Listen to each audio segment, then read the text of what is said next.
So hello and welcome to the second event in CASI's Spring Seminar Series. My name is Nafis Hassan. I'm a postdoctoral research scholar at CASI, and along with my colleagues Andrew, come. You want to come? The seminar series this spring comprises talks by a diverse range of scholars from across the world on a variety of critical and contemporary topics. Our speakers come from a wide range of disciplines, including political science, anthropology, economics, and architecture and design. We have these talks typically on Thursdays at noon Eastern Time, and more information about them is on the CASI's website.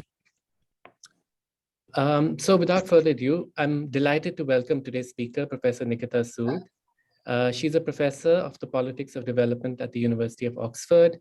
She's governing body fellow and vice regent of Wolfson College. She researches the neoliberal transformation of the state and governance in the global south, the social and political life of nature, especially land in the era of climate change, and the sociology, politics, and political ecology of contemporary India. She is the author of the academic monograph, The Making of Land and the Making of India, which is what she's going to talk about today. She's also authored Liberalization, Hindu Nationalism, and the State, Biography of Gujarat in 2012. So besides publishing in academic journals across the social sciences, Professor Sood also speaks and writes regularly for the media. Her work has appeared in The Conversation, Scroll.in. Sorry, can I ask everyone to please mute their mics? Thank you. Please mute your mic. How close is this to the coast? You'll notice that it is going to be an all smooth. Yeah, so Professor Sood speaks and writes regularly for the media. Her work has appeared in The Conversation, Scroll.in, Wire.in, NDTV, and several other magazines and media outlets. Now, to say a little bit about the unique way in which Professor Sood thinks about land in this book, which is the focus of our talk today. For long, humans have conceived of land as inert. Modernization as the institutional control of nature sought to mold this land as also water, air, minerals, flora, and fauna in the service of economic growth. Building on research from across the social sciences, Professor Sood's work rethinks land as the solid, dry surface of the earth. Instead, it presents land as multidimensional. Land is imbued with identity and history. It is simultaneously enlivened territory, property, authority, and a point of contested access and exclusion. So materially and conceptually unfixed, land is not naturally so. It is constantly made and remade by institutions of the state, market, and politics. In attempting to make the land, she shows us that the land simultaneously makes us. Today's talk is in partnership with the South Asia Center, Penn Earth and Environmental Science, and Penn Anthropology, and we thank them all for this support. So before I turn it to our speaker, just to let you know, if you have questions at the end, please use the chat box to send them directly to me, Nafis Hassan, and I will call on you to pose your questions. Please keep your questions brief and to the point so we can get to as many as possible, and apologies in advance if I can't get to everyone. Finally, please be mindful about muting your mics throughout the duration of the event. And also please remember that you cannot record this presentation without prior permission from the presenter. So once again, thank you very much for your interest and for being here today. And with that, I'm going to turn it to Professor Sood. Thank you very much, Nafis, for the invitation, and CASI and all the other centers and departments that are involved. It's very nice to see so many participants. I hope to not talk for too long and have a discussion afterwards, because these are still ideas that are in the making, even though the book has been published, but I'm happy to hear feedback. Okay, let me begin at the beginning, why I started working on this topic of land. This was in the mid-2000s, when there was a land boom in India, and we were hearing a lot about land transitions, large pieces of land exchanging hands, particularly for the use of India's new economy under liberalization and globalization. For some reason, I can't move my, here we go.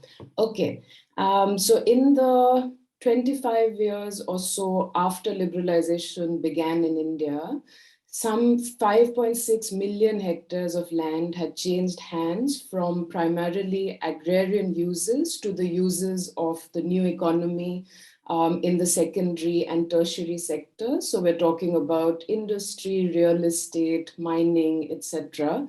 And this land for the new economy, the economy in transition, was coming out of wasteland, which decreased in the same period by about 2.5 million hectares. It was coming out of pasture, net sown area, and also forest land. And these are government figures, so they're probably a little under reported.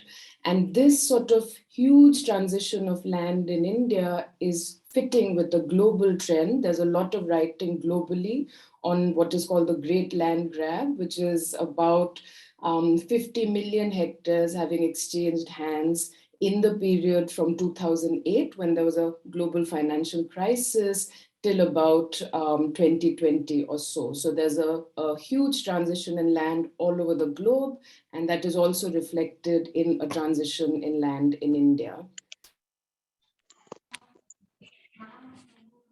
So I set off to study this land transition in 3 parts of the country where there were cases that I was reading about in the media, etc.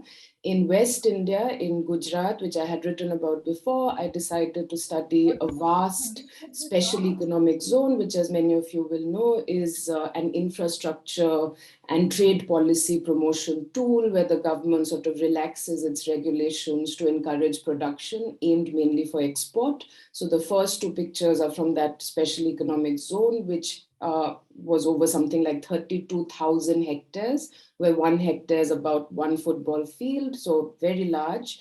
In East India, I decided to look at peri-urban Kolkata, where there were these towns coming up on the peripheries of the city, encompassing about 6 million people. And in South India, I decided to look at the highway developments between Chennai and Sriperumbudur, where there were again special economic zones, IT parks, real estate, and industry and logistics areas coming up. So a lot of transition in the post-90s period, and I wanted to understand what's going on and what role does land play in all of this. Of course, when I started visiting my field sites, my very neatly defined research questions and research design completely floundered, simply because it was not at all clear to me what this land was that I had gone to study. So for instance, when I went to the Western Indian Special Economic Zone, this land that I was looking for was not quite evident, because the land that you see on your screen here was literally being constructed out of the sea by dumping sand and construction material into rivers, estuaries, and reclaiming land from the sea and from mangroves, which are the green, the picture with the greenery that you see, which are basically plants that grow in brackish water and were being cut in hundreds of hectares to reclaim land to build this zone of production and trade. And the sort of people that it was displacing are also on your screen on the lower left-hand side. Not only was land materially not what I thought it was, because I was seeing land made out of water, which is not something I had accounted for, stupidly. This land was also being spoken about very differently by different people who were involved in these field sites that I was visiting. So for instance, in Kutch in Western India, I was sitting with Ali, one of the fish workers who you saw in the previous screen, who told me something like, do you know, sister, before any of this existed, by which he means these new developments, we were living here, we were fishing and grazing. And a few days later, I was sitting with one of the managers of the large special economic zone in pretty much the same area where I had interviewed Ali. And he said something like, he dismissively waved his hand and said, well, this is all wasteland and we have invested so much to make it usable. And this is all the vision of the industrialist who owns the zone and a very good team. And earlier there was absolutely nothing here. So one man's vision of his identity, his connection to history, to memory was another person's wasteland. And interestingly, they were both pretty inaccurate if I put on my historian's hat, because if you look at the history of the area that I was studying, it had been a thriving medieval and early modern port doing trade with East Africa. So it was neither a wasteland, nor was it, just a fishing territory and pastoral territory as it was being made out to be. But the historical accuracy is not in question here. What is important to note, and which I quickly noted as I took my research forward, is that land is not the thing that sometimes we think of it as. Instead, it needs to be seen multidimensionally. And I quickly redid my research design to see land along these dimensions based on what I was reading in an interdisciplinary literature from geography, sociology, anthropology, political economy, etc. And also in conversation with what I was hearing from people like Ali, like the SEZ manager, etc. So taking into account these field, this sort of enlightenment from the field and from the literature, in my book, I talk about land in these ways. Land is, first of all, enlivened. It is identity, history, and memory. Second, land is territory. It is the state's authority invested in space. It is a technology of rule that is used to order who can come in, who stays out. It is bounded. Third, it is the authority of the state expressed in policy and regulatory terms. Fourth, it is property, a commonly thought of dimension of land, where the state decrees who can use land and who cannot. And last, from a literature in sociology and also what I was hearing in my field sites, land is access and exclusion. It is not only the state decreed right to gain benefit from something, it is also the ability to do so and the ability to exclude others from using that particular land or other entity. And this is not just sort of academic speak. I can show you this sort of multidimensionality of land in practice in my field sites. So I was sitting with a village head, an ex-village head, a local strongman next to the special economic zone. And he said something like, whatever property title you may have on land is good. And sometimes if you have a very straightforward title, we can easily spoil it because power really lies in possession, or the word kabza. You, by which he means the farmer, don't really sleep in your field, do you? I will just send 5 men, they'll go and sit in the field at night. Next morning, they'll put a fence around your field, which means they'll sort of territorialize it. Now you'll have to fight me in court, or will you just settle with money? If you go to court, you will be dead before anything comes out of it.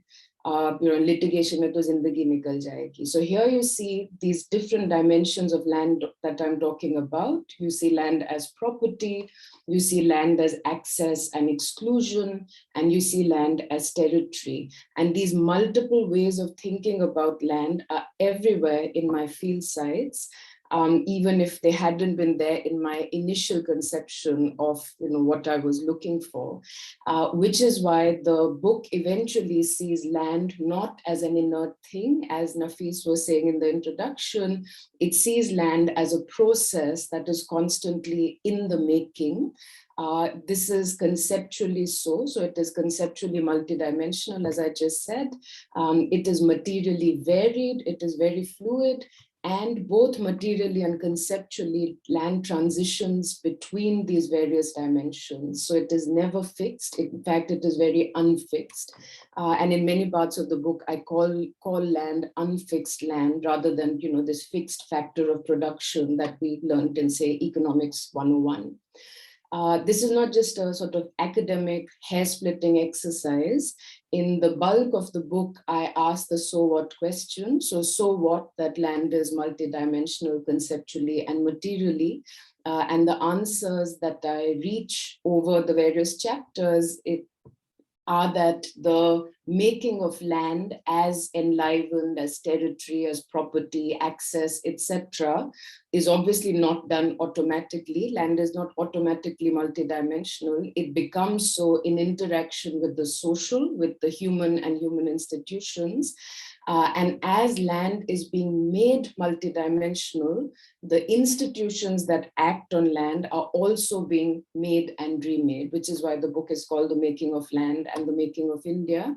And let me now sort of go over some of the findings very quickly. Hopefully you'll be intrigued enough to want to read it, but just to give you snapshots of what I'm talking about. So the various chapters talk about the making of land as processes of state making and market making and politics making and vice versa. So we make the land and the land makes us. So let me go to the state first. As land was transitioning in India, we were hearing a lot about changing laws and regulations as states, because land is a state subject in the Constitution of India. So subnational states are largely responsible for regulation around land. And these states were going out of their way to be business friendly, to make land easily available for private investments, such as for the zone I was talking about, or for real estate, or for IT, or whatever other uses. And all sorts of regulatory changes were made to the land acquisition law. As many of you will know, in many parts of India, it became easier to convert agricultural land to non-agricultural uses.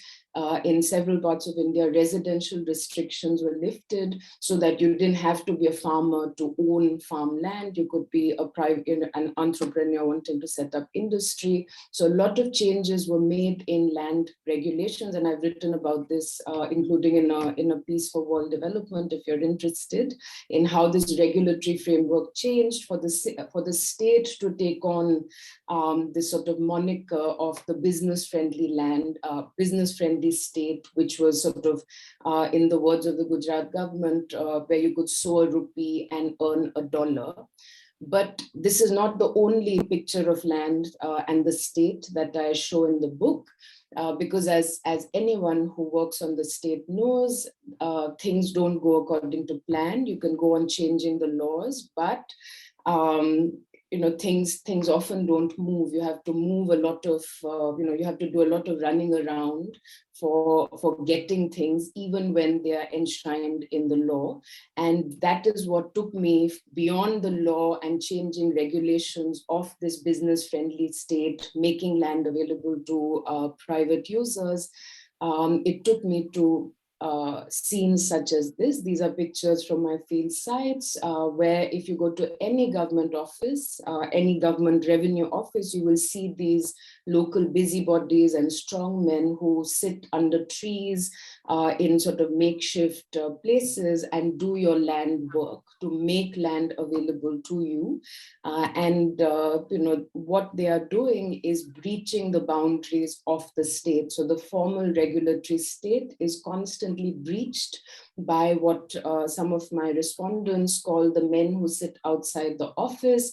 These are people who occupy the shadows of the state, and in working on papers, in getting stuff done, in bridging the distance between the formal law and the informal practices, as anthropologists like Veena Das and Deborah Poole tell us, they routinize the shadows and bring the state into the shadows of functioning, till that shadowy state becomes the state for many people who are trying to access it. Some of the pictures here are of moonlighting officials who are doing this land work outside office hours.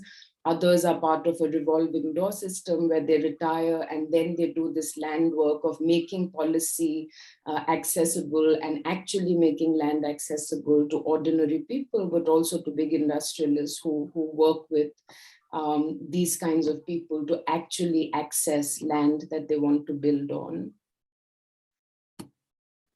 So as land is being paperworked, as it is being made ready for uses of India's new economy, there are all sorts of technologies that are used to order this land. So, things like the master plan, maps, records, computerization, etc., And then there are these shadowy informal orders that are taking place around the state and formal regulations around land. And this quote sort of says what I am trying to do analytically here, which is changing upon record is backdoor work. The government office will have to be managed. Real estate developers have a setting in the office through which this work gets done. And the reference here is to a pond that had to be covered with soil to make it part of a plan for a building. And that pond record, that state work doesn't get done automatically. It is done through these settings, through these networks, which sort of proliferate the book. And that's how land work and state work is really done. And that is the state of land. It is not just this formal business-friendly state that you see on brochures and in magazines, making land available to the users of the new economy. It is these men in the middle, these shadowy orders through which land work and state work is actually done in the everyday. So as this land work is happening and as the state is being stretched more and more into the shadows to do this land work, the market in land is also flourishing. The Karl Polanyi, the political economist, told us many decades ago that land is not a commodity, like soap is a commodity or a toothbrush is a commodity. It is not available on a supermarket shelf to buy. Land is a fictional commodity. It has to be made into a commodity that can be exchanged on the market. And this exchanging on the market and making land ready for the market is being done by the state, as I just showed, but it is also being done in the sphere of the market, one at the level of imagination. So if you think about driving on the outskirts of a big city in India, you're going to see ads about flats see flats, plots see plots. There are lots of flats, there are lots of plots, etc. Or if you talk to someone in the real estate sector or someone trying to sell you these many plots, they will tell you things like, you must invest in land. This is, a highly profitable commodity. The price of land never goes down. Stocks can go down, etc. But land just goes up and up. So anthropologists like Arjunappa Durai call this a process of dream making, where you are speculation, where you are anticipating a profit before doing any business at all. So there is this building of confidence and this speculative boom that is created before anything is actually exchanged or built on this land. And I think Larena Searle is in the audience, and she has written about this beautifully in her book and various papers. So I'm using people like her work and others to talk about land as a commodity that needs to be imagined and performed before it is actually brought to the market for sale. And this imagining and performing of the commodity land is done through images and texts, discourses, the creation of desire, etc., by the state, as I was suggesting earlier, and by actors in the market. So real estate developers, for instance, gave me quotes like, "Oh, the market is exploding, land value never goes down," etc. And of course, along with the people, centrally involved, like state bureaucrats or politicians and developers, there's a whole infrastructure of consultants, architects, planners, etc., who make land ready as a commodity to be exchanged on the market. And again, to give you an ethnographic nugget of what I'm talking about, this sort of speculative dream making around land. Here's an interview with a real estate developer. We were sitting on, next to a pile of mud, basically, and here he is imagining what will come out of that. So he's sitting with a person who's making a brochure for these flats that are going to be made and then sold. And the developer says things like, "I want to give a rooftop garden." Well, garden is not the right word because he didn't have enough space for it. Let's just show some flowers and chairs in the brochure. We'll call it landscaping, so landscaped apartment complex. Then the brochure guy says, This room that you're showing is too small for a gym. Let's just call it a meditation room. Let's put a music system and some air conditioning here. And then of course, we'll have things like power backup, water filtration plant, CCTV, etc., etc. And the developer says, yes, obviously, and give me something that's aesthetic, but also low budget, and so on and so forth.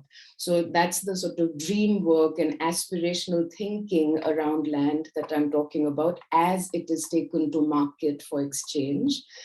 But this imagination of a booming commodity or something that just goes up in value, never comes down, etc. This is not just an imagination without end. Land is also very embedded, as a vast literature in sociology, for instance, tells us, by all sorts of constraints of credit, of capital, of politics, etc. And of course, by sociality. Land in my field sites exchanges hands along, say, lines of caste, of class.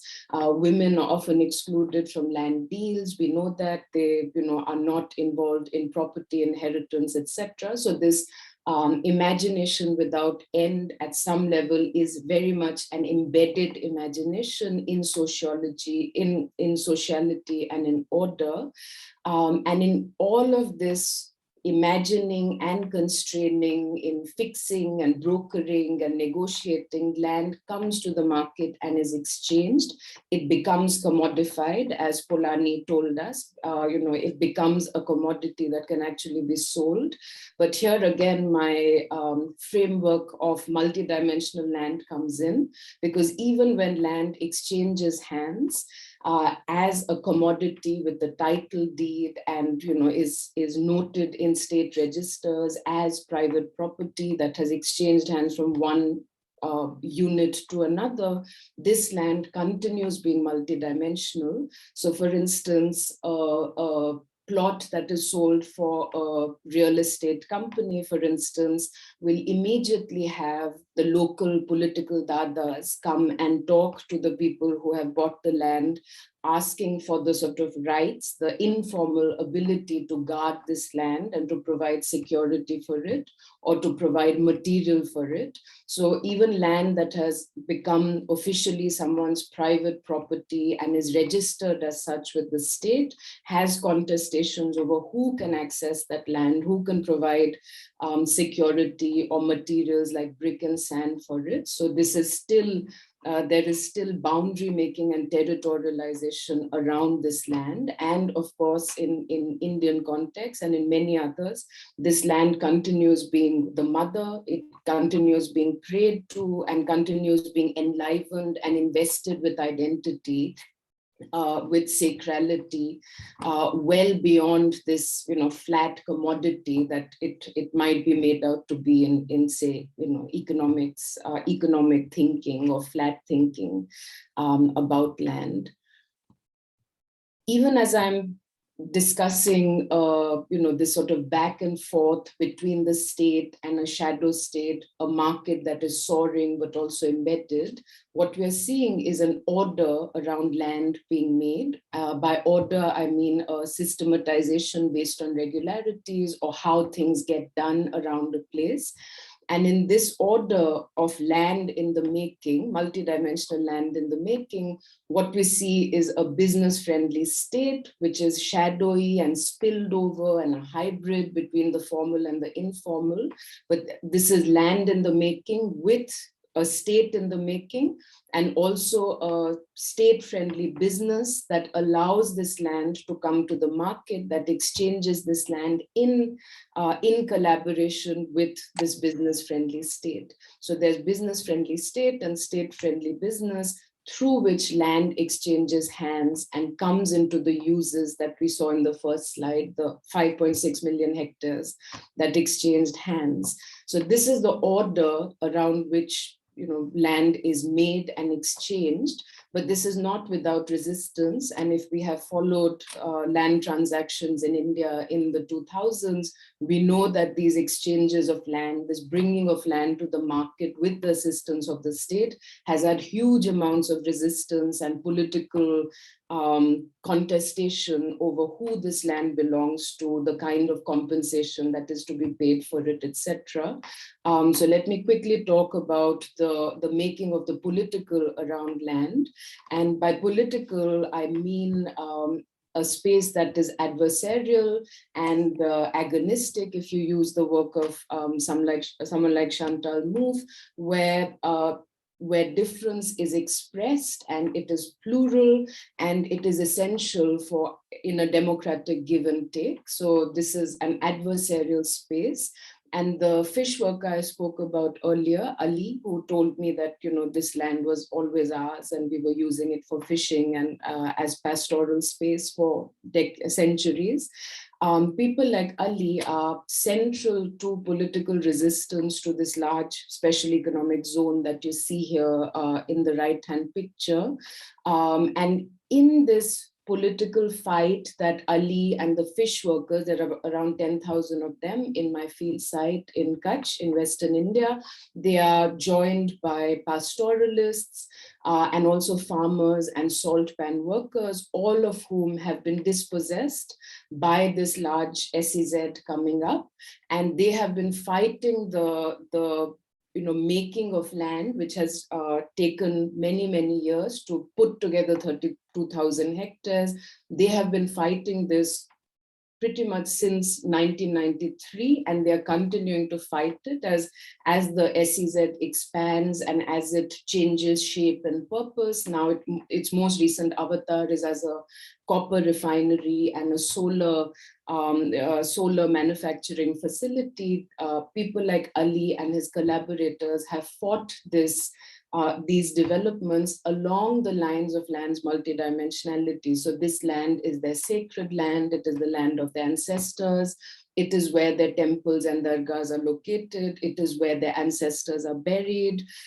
They are the protectors of the mangroves and of the coast on which this SEZ is coming up. So this is very much an adversarial us and them fight with, obviously power loaded with the SEZ and its private developer and the government, which fully supports them. But this is a fight that has gone on for a very long time, and I devote 2 chapters to it in the book.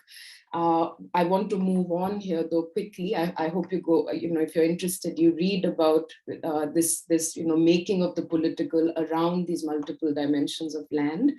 But this fight is not a fight without end, clearly, because the SEZ has come up despite this resistance. And that has come up, I argue, with the settlements of politics. And here I think of politics as a contestation over resources, who gets what, when, and how much.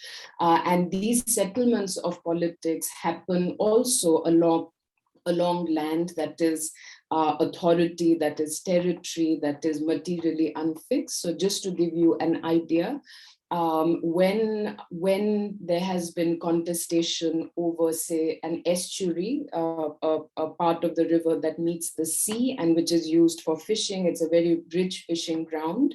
Immediately, people from the special economic zone and their hangers-on, the strongmen hangers-on, who I have alluded to in parts of the talk, they go and change the maps around, where the estuary is. They then dump construction material and sand into the estuary to cover it so that it is no longer visible in satellite images, because those are used in court documents that the fish workers have taken to the court to show there was an estuary here. You cannot build on an estuary because this is ecologically fragile. So there are political contestations about what is the land and who owns it. And then there is the settlements of politics of the contestation over resources that takes place along the bounds of territory, over the material making of the land, and also over regulatory smoothing. So if you change the map, then there is very little you can do to argue in court saying this is ecologically sensitive estuary, simply because that estuary has been made to disappear, and the state laws that pertain to it have also then they are no longer relevant. So it is these settlements of politics through which the land that is unfixed and contested and highly political is temporarily ordered for the use of this SEZ and other such uses of the new economy. So politics settles the political and also settles the land for it to be made. But this settling is temporary and it is only partial, because in the pictures that I'm showing you on the screen now, you see a temple. So I alluded earlier to some of the contestations over the land happening because, you know, our holy places are here, our ancestors are buried here, our dargahs and temples are here. One of the first things the large SEZ that has come up on this land did was, alongside building the port that goes with it, the logistics park, etc., it also built this massive Hanuman temple that you see on the top right-hand side of your screen. And as my interviewees within the special economic zone told me, Hanuman is the wind god, and this is a cyclone-prone area, and Hanuman is there to protect us from the vagaries of nature. So while one set of actors, the fish workers, pastoralists, are talking about land that they are protecting by protecting mangroves, etc., and as enlivened because their ancestors are here and their gods are here, there are other kinds of enlivenments happening and other kinds of claims being made to this space and to this land by the other more powerful actors that are involved. The people that you see at the bottom right hand of your screen are also folks I hung out with who belong to various right-wing organizations who have been brought on board to be protectors and champions of this SEZ as a sort of symbol of progress, of development, with the fish workers and pastoralists who are not all Muslim, but a large number of fish workers are.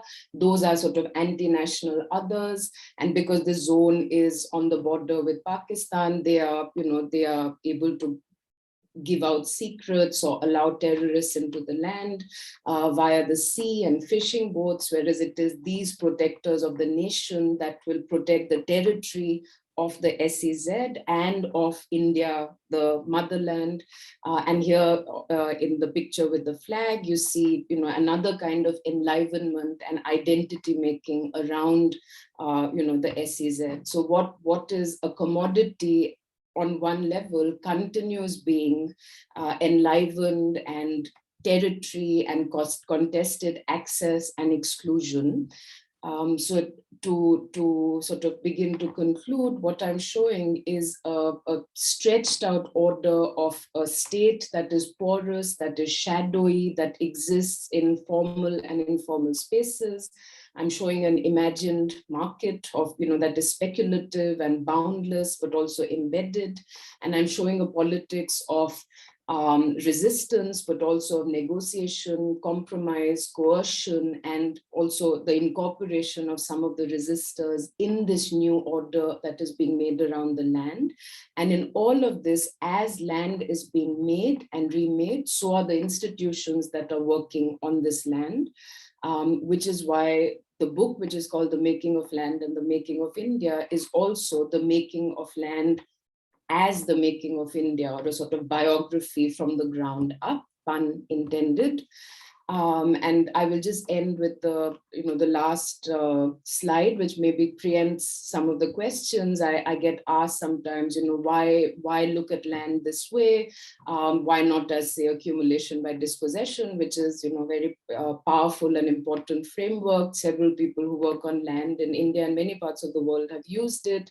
Why not look at land as accumulation and the accumulation of capital and the dispossession that goes along with it? I'm not disputing those frameworks. I find them very powerful. They have explanatory power. But in this era of climate change, of nature, being so precariously positioned around us, I think there is great need to rethink some of our fundamentals, to not think of nature as a base on which the human builds and progresses and modernizes. As I hope this talk has shown, the human and the natural are thoroughly intertwined. Just as humans make nature and break nature also, nature constantly makes the human. And I think in the moment that we are in, it is these kinds of frameworks that are important to understand the realities around us. And it is in that spirit that what I'm trying to write is a social life of land and the many lives of nature built through this land. I'll stop here. Thank you so much, Dr. Sood. This is a really wonderful overview of the book. And I think for me, what really stood out was the kind of relationalities that you point to, which, as you mentioned, are usually studied one over the other in different, almost siloed disciplines. But I think what you point out is the kind of interrelationality and the kind of overlinking that one must pay attention to. And I'm also really happy to see the foregrounding of ethnographic methods as a way to study land, which, as you mentioned repeatedly, has not been the sort of preferred choice or method of research. So I have some questions, but I'm going to wait and ask others who've already typed questions here to ask their questions. So can we start with Komal? Komal had a question which is related to methods and positionality. So Komal, would you like to ask a question? Yeah, hi, Dr. Su. Thank you so much for your insightful work. I wanted, if you could speak more about your fieldwork experience. So those of us who are thinking of conducting fieldwork can have some lessons on navigating through like almost all men area of research, such as yours. Thank you. By all men, do you mean people that you meet in the field, or do you mean scholars, or both? more towards the field side, because I assume that you are studying land and all actors that deal with land must be all men. So yeah. Nafees, do you want me to take one question at a time? Yes, I think. How do you feel about that? Would you? I'm happy to do that. Okay, let's try that. And if we get too many questions around the same theme, then we could take it together. Sure. So good question. Fieldwork happened over several years. So I first did fieldwork in the Western Indian field site in 2008, and I went back the last time in 2015-16. Calcutta, I went several times, and none of these were easy. And you're right that these are very male spaces. So let me give, and serendipity played a huge role. So for instance, when I was trying to understand real estate development, the building of new town, Rajarhat, etc. in Kolkata, I wrote these, emails with my method and, my research design in brief to various developers who I knew were, building in Calcutta. And I obviously did not get a single response because people don't want to talk about land. It's a very secret area, and a random researcher writing to you is not going to get a response. So serendipity was important here. One, I kept at it, but two, I happened to be, and here class and caste and privileges play a role. I was invited to a wedding in Calcutta, and I happened to meet someone who was a real estate developer. And because he was in a jolly mood, he promised me an interview, even though he had been avoiding all my emails till then. And he became, someone who then opened out some of this world to me.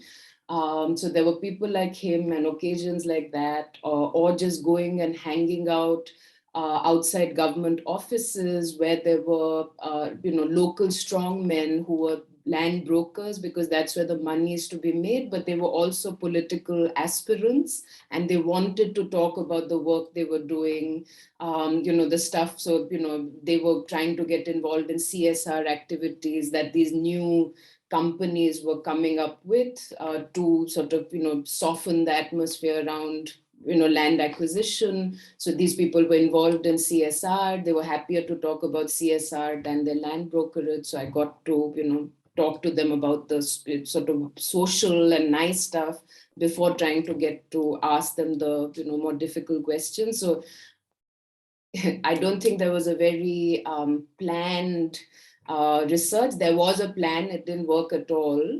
And I constructed my fieldwork in these sort of bits and bobs. So yeah, not a systematic answer, and a journal would probably hate it, but that's how I did it. Thank you. So the next is a question from Rashmi, which I think is a historical question. So Rashmi, would you like to ask your question? Yeah, hi, Professor Sood. That was a really, really interesting analysis. I just had a really quick question as I typed that surely the process of land making is a pretty old one, starting from not starting from, you'd be familiar with the process of colonization, post-colonial India. So, and they've been done through various processes like infrastructure projects brought under the governance of state in the market. My question is really whether the process of land making and bringing land into use, particular uses for the market, is that a process that you see as being different in post-liberalization India, or is it that these processes were very much established much before that, but they just get accelerated and used for different ends in the post-liberalization period, rather than being very specific to the post-1991 2000s period?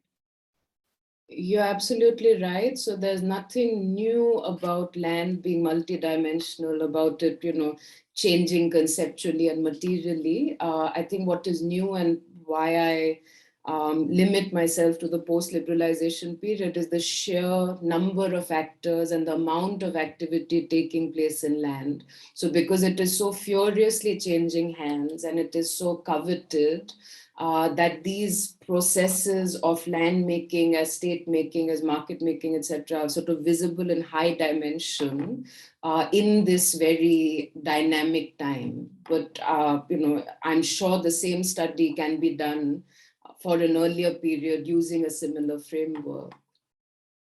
Yeah. Thank you. Nikhil Anand has a question. So Nikhil, do you want to ask it now?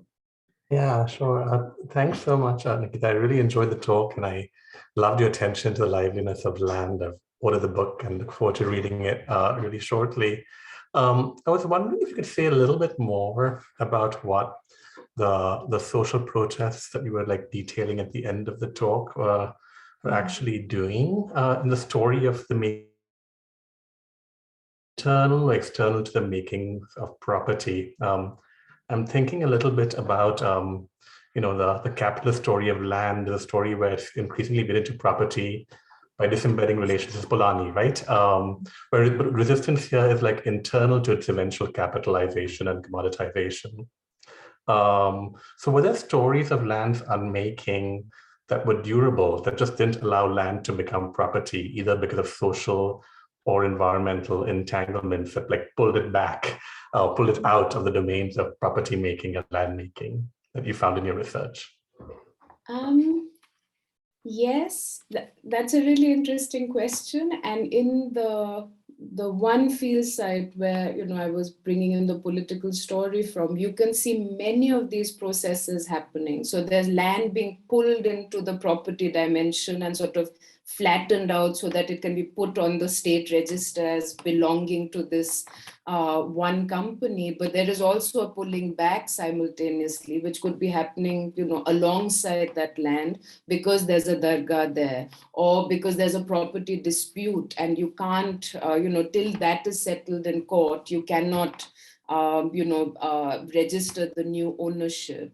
Or there is, questions around, is the state authorized to let the private company have this land when it is in the coastal regulation zone, and you cannot build on the coastal regulation zone. So in the same special economic zone, there are these multiple processes going on, which I think in a lot of the literature around political protest, we forget these, this patchwork in which land is protested.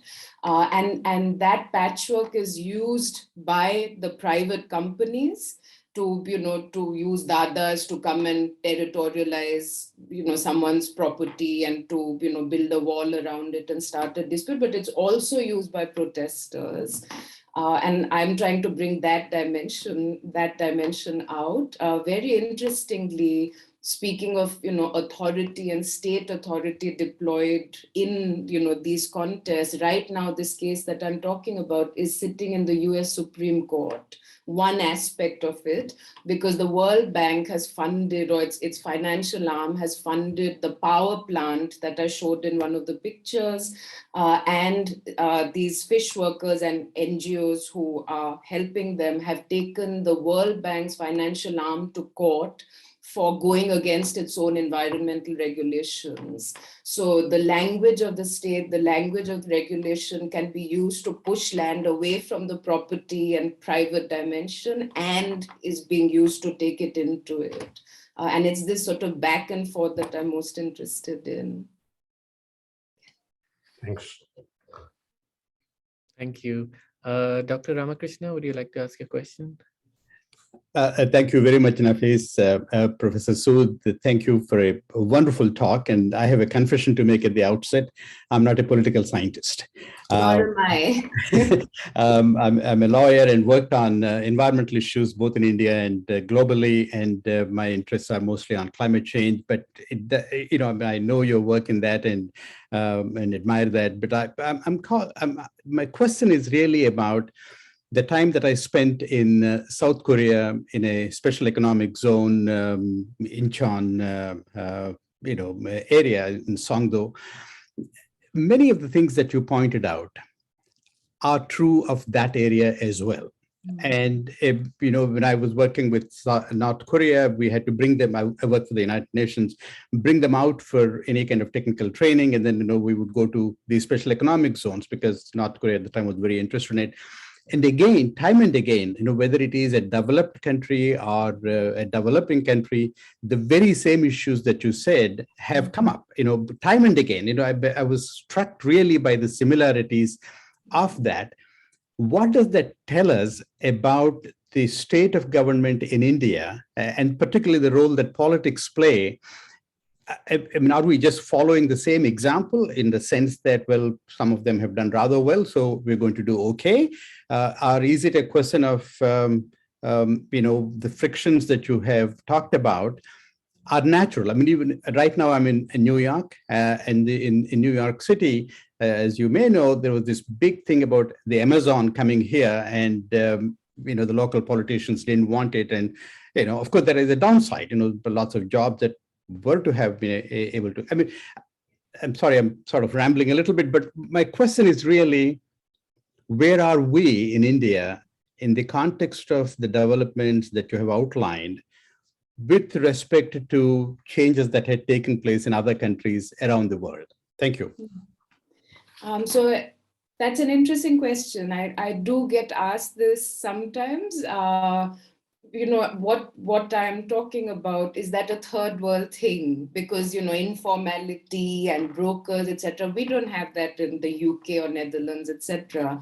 And my answer always is we absolutely do. We just don't have them looking the way, so you may not have the guy in the dhoti sitting outside the government office doing your paperwork, but you have these negotiations around what land is, who it belongs to, even in Oxford. So these days when we have a climate protest, or when farmers demand subsidies from the government because farming is so expensive, immediately land's enlivened dimension is brought out. That this is England, this is the ideal that we need to preserve, etc. So this multidimensional engagement of the human with nature is across the world. The dimensions, the nuances obviously differ according to where you are, but it's not like land is fixed in the first world and not in the third. And I think that's exactly what you were saying. And then the second part of your question was, what does that do to say processes like someone like Nafees studies? He's looking at India's attempts, or Pakistan, or so many countries' attempts to make property registers go online. So, digitization and modernization of land records, which is seen as the, answer to the kinds of land disputes and kabza, etc., that I was talking about. But if you think of land as this, proliferation, it is very hard to, imagine that it going onto a computer will somehow solve everything, because the state and the shadows of the state, the market and how it's embedded, those depend on these multiple dimensions, and the state is not going to disappear. The people who hang around the state are not going to disappear. They keep the state and political system going. So computerization is a very, flat way of looking at land, which is most certainly not flat. Yeah, thank you. Thank you. So Irina had a question. Would you like to ask it? Sure. Thank you so much, Nikita, and thank you for your shout out. And I'm really excited to read the book. So it's great to hear about it today. I was struck as you were talking today that your list of the dimensions of land doesn't include ecological as a dimension. And I wondered if you're thinking of it as part of Enlivened or not. I mean, I was struck all of the examples that you gave of filling in ponds and filling in wetlands. And I wondered where you stand. I mean, there's a kind of big strand of literature now that would sort of say that the natural world has agentive properties. So do you see that in certain places? Someone fills in the land and then the building subsides because the land is ecologically not fixed. Or in the case that you gave of the fishermen taking the World Bank to court, where natural processes become part of a discourse and a rights grab and an important kind of ground for claims making. So either of those, or maybe some other dimension of the ecological that you saw in your work. Yeah. So like I said, this book was a while in the making, and my own views on land changed, from the beginning to when it went in for printing. And I think those views continue to change. So if I had to rewrite this book, given my growing interest in, in the climate crisis and, stories of land implicated in that, I would pay a lot more attention to soil and the sort of microbial properties of soil and land. So, I talk about land in the book as the surface of the earth and what lies below it plus us. But I think I don't pay enough attention to that surface of the earth as it is alive. So when I talk about enlivenment, I'm talking about, the human dimension enlivening land. And it is very hard to separate the natural and the social world. So I stand by that. But I think there could be a greater ecological dimension to the work I'm doing, and I would certainly have the ecological figure a lot more in anything I wrote now. The enlivened dimension is where I sort of park the natural, but that enlivenment is enlivened by us, not say enlivened by bacteria, or the example you were giving of the earth, cliff falling down, or real estate complex caving in because of the natural dimension. Those do not figure in the book, and I think that is a shortcoming. I would write a different book now. Thank you. So Dr. Pradeep Naik had a question or a comment. Dr. Naik, would you like to ask it? Yeah. So it is around 11, so I'm very happy to listen to Professor Nikita Sood's presentation. Are you in Orissa? Yeah. Wow, thank you for tuning in. Yeah, thank you. So I was listening, and in fact, this I am reading your book also. Actually, I was late to get the copy, so I'm reading the. So one thing I found, Professor Nikita, that this informality, this multidimensionality, we all discussed. You had invited me to the seminar, and this shadow deal brokers. So where you'd like to put this land question in historical context, the continuity and changes, India's land relations. For example, when PCS wrote, India's land relation is all about who owns who, what is your land of relation, who owns, who cultivates land, who gets, what kind of land teller and tenant relationship. So what way this clumsiness relations, because someone had edited a book, I forgot, I think India social power relation something that somebody written that very complex, very chaotic.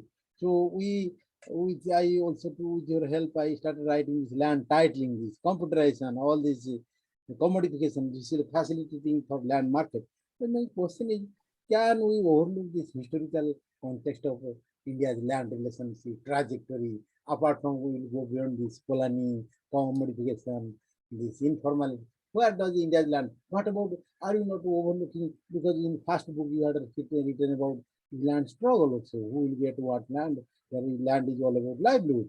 So, so here this is, so where you located the India, the historical trajectory of land? And I It's think a, you overlooked that. Sorry.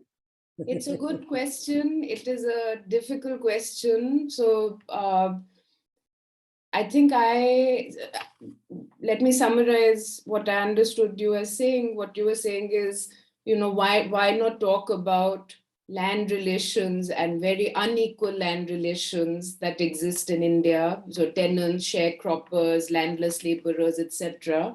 Where are they in the story I'm telling? And and you also referred to my earlier work where I do talk about struggles over land reforms, land redistribution, the politics of that, etc. And I think my sort of defense would be that I'm describing what is going on in my field sites, and bureaucrats not like you, but people I interviewed in Delhi, for instance, to discuss the changing regulatory landscape and how land was being made available through regulatory changes to the users of the new economy. When I brought up land reform with them and land redistribution, they very clearly told me, that is dead. So land reform is dead. Talking about land reform is, quite useless. And what we really need to do is, ensure that land can be passed on to these productive users of the economy. So I could have written a book about how land reform is dead. And that is, I know you have, people like you have written about that, and it's a very important subject that we shouldn't let it die, and redistribution should remain on the agenda. But I think my task in the book was quite different. It was to show how land is being transitioned, not just not downwards, but further up to the big industrialists and the big private interests in the economy. So it's a very different work from, I think, what you would have liked me to do, Dr. Nayak. And yeah. Thank you so much. We almost, we're at the top of the hour, but I had a question which I'm going to just pop in. It's probably going to be the last one. So as you know, I'm interested in, the bureaucracy of land and looking at the way in which material, infrastructure of land records is changing. I was really fascinated by the account of the shadowy, the shadowy state or the shadowy men that you speak about. So I wanted to ask you, what impact does that have on the the whole taxonomical, categorical ways in which land has been made into a thing bureaucratically? There's a huge investment in that since the colonial period. And in my own work, I see that infrastructure of knowledge actually weakening. And then the knowledge about land, the more transactional knowledge of land being somewhere else, it's actually outside the offices. So what does it say about the way in which, such a robust and massive bureaucracy of land exists or continues? What is the future of that bureaucracy, really? God, that is a very big question. I'm supervising a thesis right now on the Patwari in Pakistan, Right, the right. Patwari system. Right. And not only, so in answer to Dr. Nayak's question about, land reform and why aren't people talking about that? And I said, even the state officials aren't, they say it's dead. So, there is an attempt, if you use the framework of sort of marketization, neoliberalization, to cut down on even the formal state and the bureaucracy within the state, forget, the middlemen who, are sought to be disappeared with computerization, etc. So I think your question comes within that. There is, of course, a push and a financial huge financial support to cut down on the flab that exists in the land economy. The counter to that, in this thesis on Pakistan with the Patwari, you see that, with the computerization, Patwaris were almost made redundant. But it is impossible to do away with them because they just do so much within the system that you can't do away with the knowledge, the repertoire of experience that they have, and the many, many functions they perform well beyond scribbling in land revenue books. With liberalization, with these changing laws, with these new alliances with capital, the state has tried to reinvent itself. And the state is not just that, state at the top with the ministers and senior bureaucrats, etc. The state goes down to these local officials. And it's very hard to imagine, that edifice crumbling, despite the pushes of the World Bank, the computerization, modernization agenda, etc. Which is why I think for scholars like you and me to bring out those stories is very important, right? What are these people actually doing to keep the state going in places where it's inaccessible, where it is seen as distant and very elite? How are these people keeping that edifice going, which a computer can never do? Right. Thank you so much. This has been so fascinating. It's probably a most, best attended talk this year. And and as you can see in the chat, there's so many comments. How can I preserve them? Because I haven't been able to read them. Okay, I would love to. Yeah, I've just downloaded them. I can send you the file. Okay, thank you. Yeah.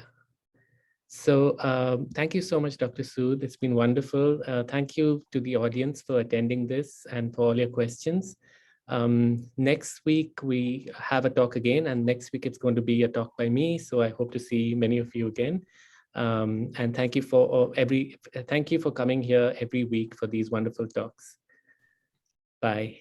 Thank you for inviting me, and thank you for all the lovely questions. Thanks so much for joining us, Nikita, and thanks everyone who joined as well. It was a fascinating talk, and thanks for making the time. Bye. Bye.